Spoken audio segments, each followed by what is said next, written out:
Em 2014, a USP comemora seus 80 anos de criação. A história da universidade se confunde com a própria vida da cidade e do estado de São Paulo. E é inegável sua importância dentro da trajetória do país, desde a sua fundação, em 1934. A criação da USP teve como mentor intelectual o jornalista Júlio de Mesquita Filho, diretor do jornal O Estado de São Paulo, que publicava ostensivamente artigos e estudos favoráveis à criação de uma universidade em São Paulo e sobre os problemas do ensino superior e universitário no Brasil.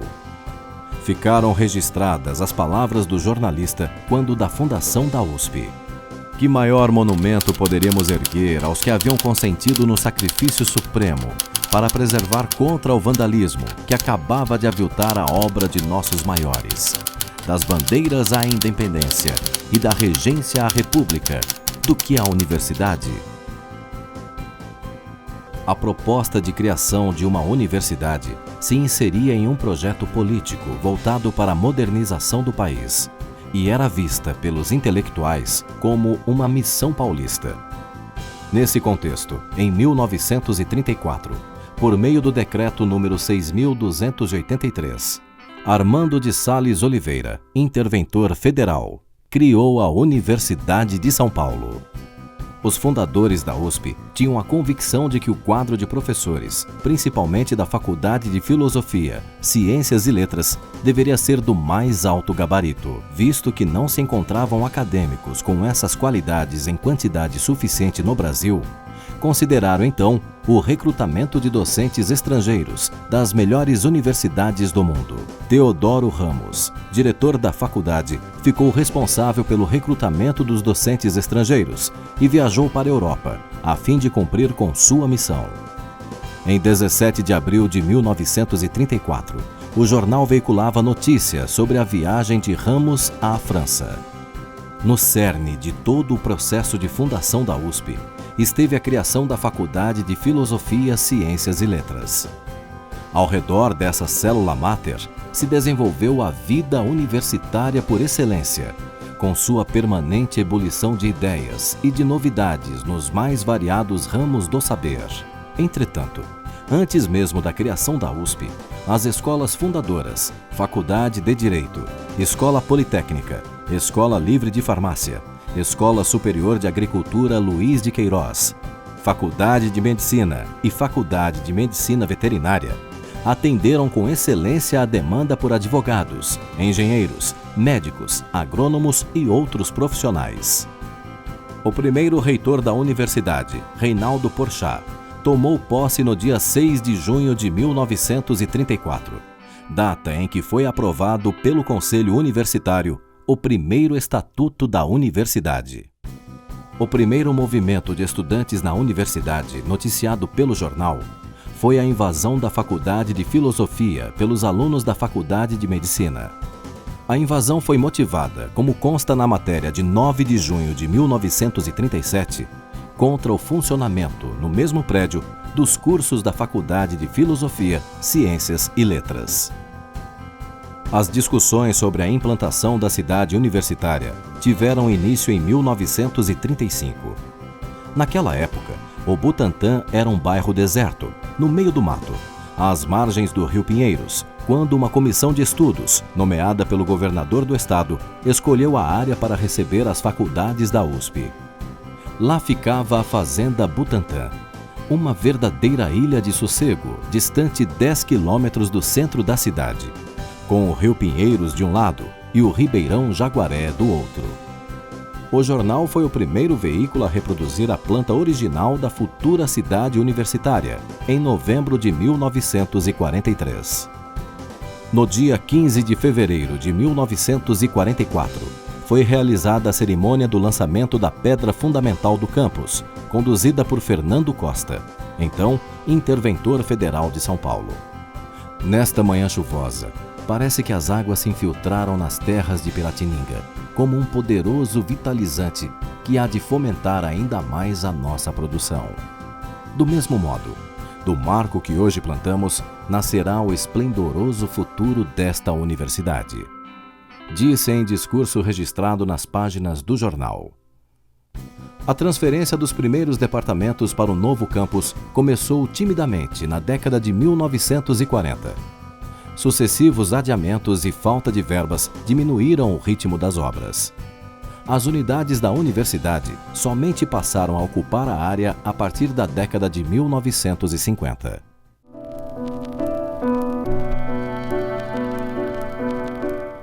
Nessa mesma época, as interferências políticas na universidade se tornaram constantes com a posse do governador Jânio Quadros, em 31 de janeiro de 1955, o que fez com que o reitor Melo Moraes renunciasse após tomar posse. Em 26 de fevereiro do mesmo ano, o governador escolheu o professor Alípio Correia Neto como novo reitor da USP. Nas décadas de 50 e 60, além da criação de unidades de ensino e pesquisa e novos cursos de graduação e de pós-graduação, a universidade dava os primeiros passos na implantação de uma política voltada às ações artístico-culturais, com a criação do Teatro Universitário. A doação de obras de arte de Francisco Matarazzo e Yolanda Penteado, que constituiria o Museu de Arte Contemporânea. A transferência do Museu Paulista para a USP. A criação do Museu de Arqueologia e Etnologia. A doação do Engenho São Jorge dos Erasmos. E a criação da Editora da USP. As dificuldades financeiras enfrentadas pela universidade também estamparam as manchetes do jornal nessa época. O professor Mário Schemberg foi um dos primeiros representantes da USP a expor a situação crítica vivida pelo Departamento de Física da Faculdade de Filosofia, Ciências e Letras. Também os auxiliares de ensino denunciavam a falta de recursos para ensino e pesquisa da universidade. Antônio Barros de Ulloa Sintra assumiu a reitoria em maio de 1960. Durante sua gestão, assim como vinha ocorrendo desde as primeiras décadas da universidade, a escassez de verbas era uma constante. O orçamento da USP era destinado, em sua maioria, para pagamento de pessoal e a continuidade da construção da cidade universitária. O cenário político da época se refletiu na universidade, principalmente no movimento estudantil, o que levou a greves e ocupações. Luiz Antônio Gama e Silva foi nomeado reitor em 1963 e em 1964 foi instituído o regime militar. Gama e Silva montou uma comissão secreta para investigar e apontar alunos, professores e funcionários da USP que deveriam ser expulsos da instituição por suas ideologias subversivas. O ano de 1968 foi marcado pelos protestos estudantis ao redor do mundo e agitação na universidade. A Rua Maria Antônia foi palco da luta entre estudantes de esquerda da Faculdade de Filosofia e de direita da Universidade Mackenzie, que aconteceu nos dias 2 e 3 de outubro de 1968. O confronto durou mais de 10 horas e culminou com a morte do estudante secundarista José Guimarães, 3 baleados e dezenas de feridos. Em dezembro de 1968, Gama e Silva editou o Ato Institucional número 5, que autorizava o presidente a cassar mandatos eletivos, suspender os direitos políticos de qualquer cidadão e decretar o fechamento do Congresso Nacional. 4 dias depois, o conjunto residencial da USP foi dominado por forças militares que invadiram o campus. Em abril de 1969, o Conselho Universitário aprovou o anteprojeto do Estatuto da USP, que previa a substituição das chamadas cátedras pelos departamentos e a organização da estrutura administrativa da universidade em órgãos centrais.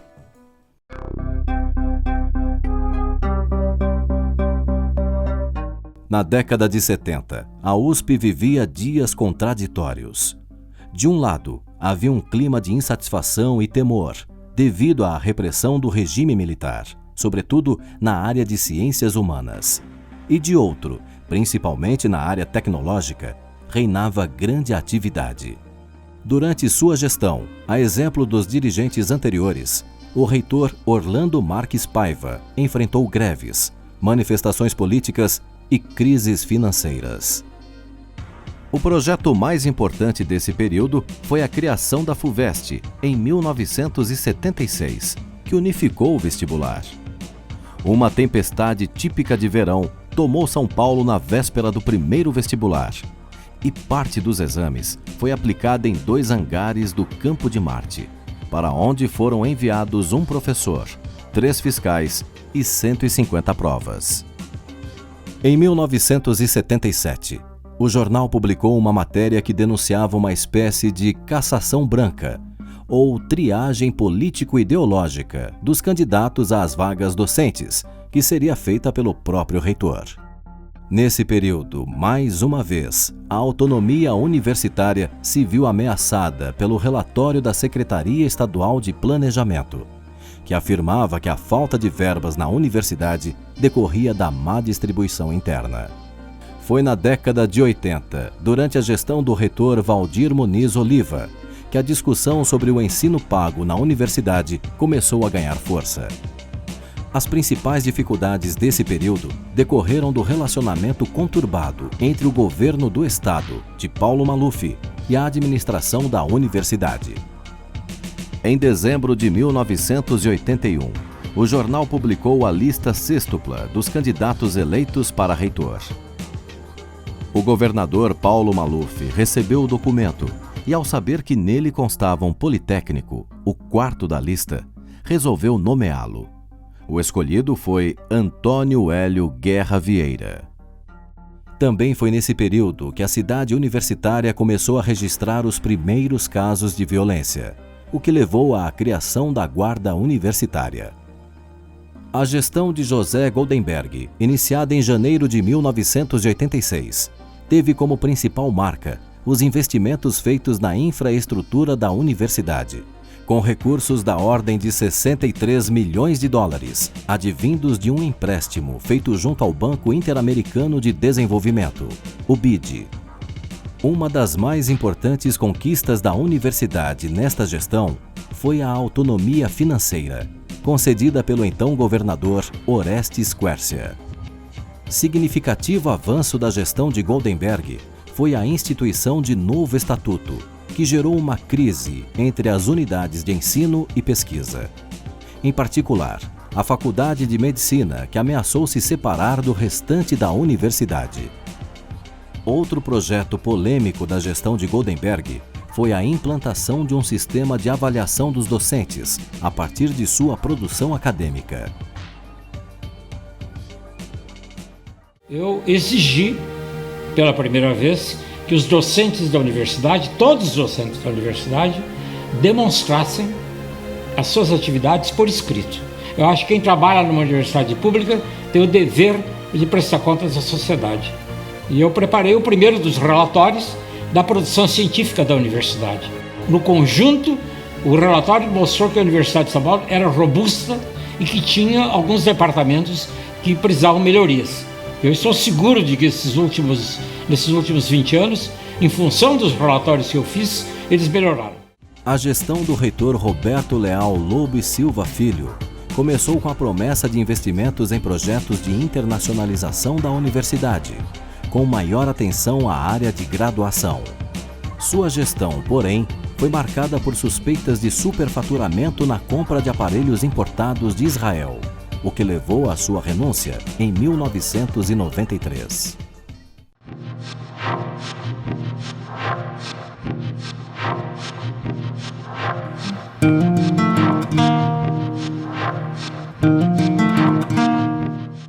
No início da gestão do reitor Flávio Fava de Moraes, veio à tona mais uma vez a questão da gratuidade do ensino na universidade. Uma das principais medidas de sua gestão, e talvez uma das mais impopulares até hoje, foi o fechamento da cidade universitária nos finais de semana. Greves também fizeram parte desse período. Tais movimentos resultaram em aumento na porcentagem do repasse do ICMS destinado às 3 universidades estaduais paulistas.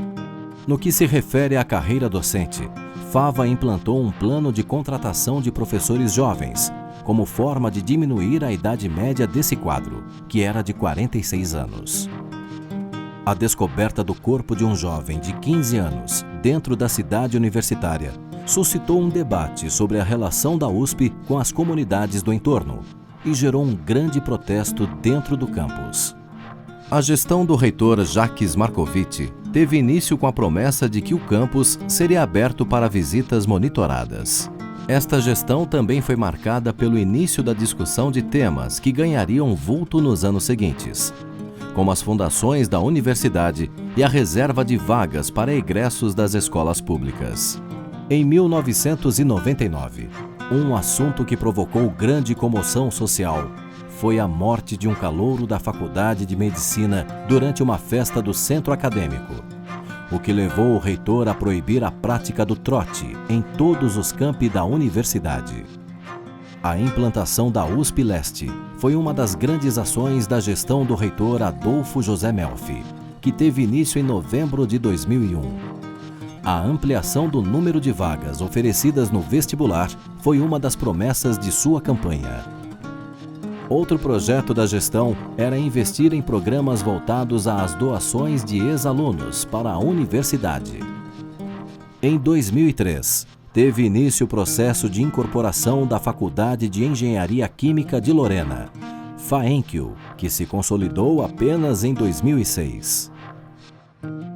Nesta gestão, foram promovidos debates sobre a atuação das fundações de direito privado na USP, que teve como desdobramento as discussões sobre os cursos pagos de pós-graduação. A gestão também não passou incólume a greves e manifestações. O curso de Letras da Faculdade de Filosofia, Letras e Ciências Humanas parou por causa da falta de professores. Os anos de 2004 e 2005 registraram as primeiras edições dos rankings internacionais de universidades, com destaque para as posições alcançadas pela USP. Sueli Vilela foi a primeira reitora da universidade. Sua gestão, entretanto, começou com polêmica, por conta da matéria publicada pelo jornal em novembro de 2005, principalmente pelo destaque dado às suas opiniões e preferências. Uma das grandes ações da gestão de Sueli Vilela foi a criação do Programa de Inclusão Social, o Inclusp, que prevê bônus para alunos oriundos das escolas públicas na nota do vestibular. A gestão enfrentou uma invasão ao prédio da reitoria, que durou mais de 50 dias e teve como resultado danos significativos ao patrimônio público.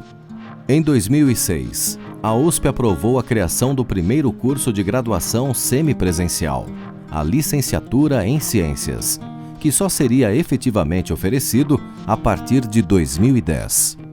Em novembro de 2009, João Grandino Rodas foi nomeado como reitor da universidade, tendo à frente o desafio de fazer uma gestão mais democrática e aberta ao diálogo. Rodas investiu na modernização da infraestrutura, no incentivo à graduação, à pesquisa, à pós-graduação e à cultura e extensão universitária. Um dos projetos mais importantes é a construção da Praça dos Museus. Primeiro que esses museus são para visitação pública e, mais uma vez, isso interessa, como política da USP, abrir a universidade para a população, estimular vocações do ponto de vista museológico. É interessante ver no âmbito da própria pesquisa da área equivalente.